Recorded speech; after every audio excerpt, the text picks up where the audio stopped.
Bonjour à tous et bienvenue dans le guide Blueness, le guide de l'alimentation idéale pour le genre humain. Aujourd'hui, dans le cadre de l'alimentation pauvre en glucides, nous allons nous intéresser à l'importance du magnésium.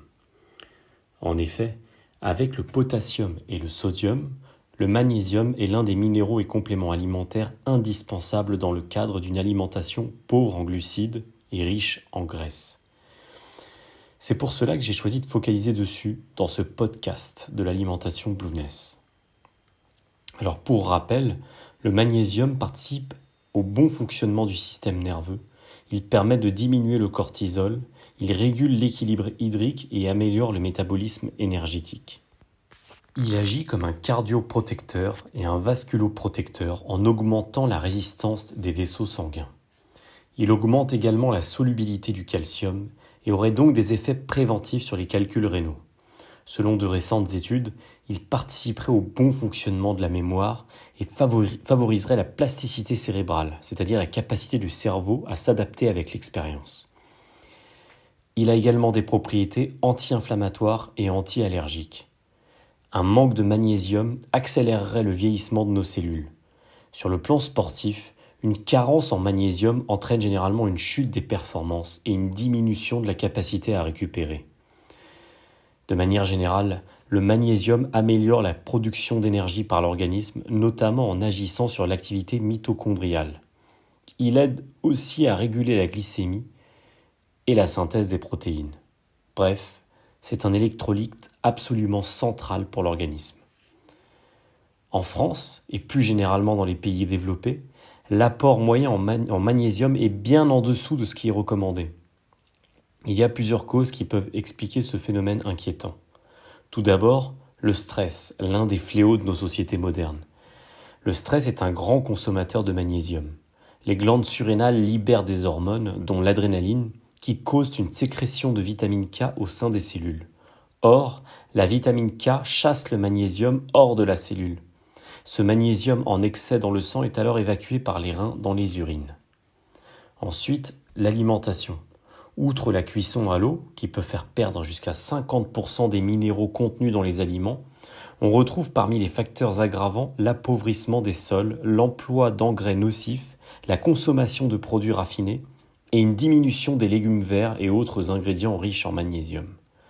Enfin, le café et l'alcool, qui font partie des boissons prisées et consommées quotidiennement dans la plupart des pays du monde, diminuent l'absorption du magnésium par l'organisme. Les conséquences d'une carence en magnésium sont très facilement palpables en termes de symptômes. On retrouve ainsi la fatigue, les coups de pompe, les insomnies, les migraines, les difficultés à se concentrer, mais aussi l'anxiété, la démotivation, la baisse de morale, l'irritabilité et la déprime, ou encore les crampes, les douleurs musculaires, la difficulté à récupérer après le sport, la diminution des capacités sportives, ou encore un symptôme extrêmement célèbre, les paupières qui sautent. Pour rappel, l'organisme est incapable de synthétiser lui-même le magnésium. Il lui faut donc obligatoirement lui fournir ce minéral par l'alimentation ou la supplémentation. Alors, quel est le dosage de magnésium recommandé spécifiquement dans le cadre d'un régime pauvre en glucides? Les apports journaliers conseillés en magnésium sont de 6 mg par kg de poids de corps par jour chez l'adulte. Donc un minimum de 360 mg chez l'adulte.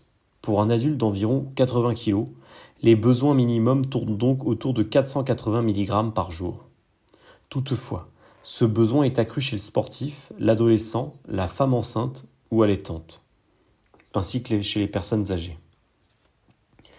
Beaucoup des aliments recommandés en régime cétogène ou à minima en alimentation low carb sont riches en magnésium.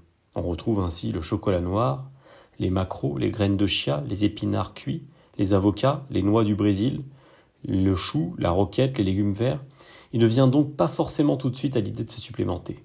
Toutefois, le magnésium étant la clé de voûte de bien des fonctions de l'organisme, les experts des régimes pauvres en glucides et plus généralement les nutritionnistes de la nouvelle vague recommandent de se supplémenter. En effet, un léger excès de magnésium est généralement sans risque et peut apporter beaucoup de bienfaits, surtout si vous êtes du genre stressé ou sportif. Par conséquent, les ambassadeurs du régime cétogène et du régime low carb recommandent une supplémentation d'au moins 400 mg de magnésium par jour. Mais alors, quel magnésium choisir en supplémentation ?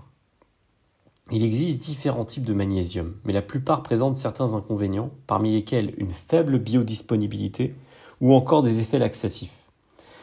Les experts de la diète cétogène recommandent en général le magnésium bisglycinate parce que ce serait l'une des formes les plus biodisponibles. Le plus populaire dans cette gamme, c'est le Solgar magnésium bisglycinate dosé à 100 mg par comprimé de chez Solgar. La supplémentation généralement recommandée en régime cétogène est donc d'environ 400 mg à grand maximum 800 mg par jour. D'autres nutritionnistes recommandent le citrate de magnésium, qui présente une très bonne biodisponibilité, mais qui présente parfois certains effets laxatifs à haute dose. La marque recommandée est le Stress Mag+. Vous retrouverez toutes ces informations directement sur le site Blueness. A l'inverse, il faudrait éviter le magnésium le plus vendu en pharmacie, qui est le Magné B6, car c'est un magnésium lactate.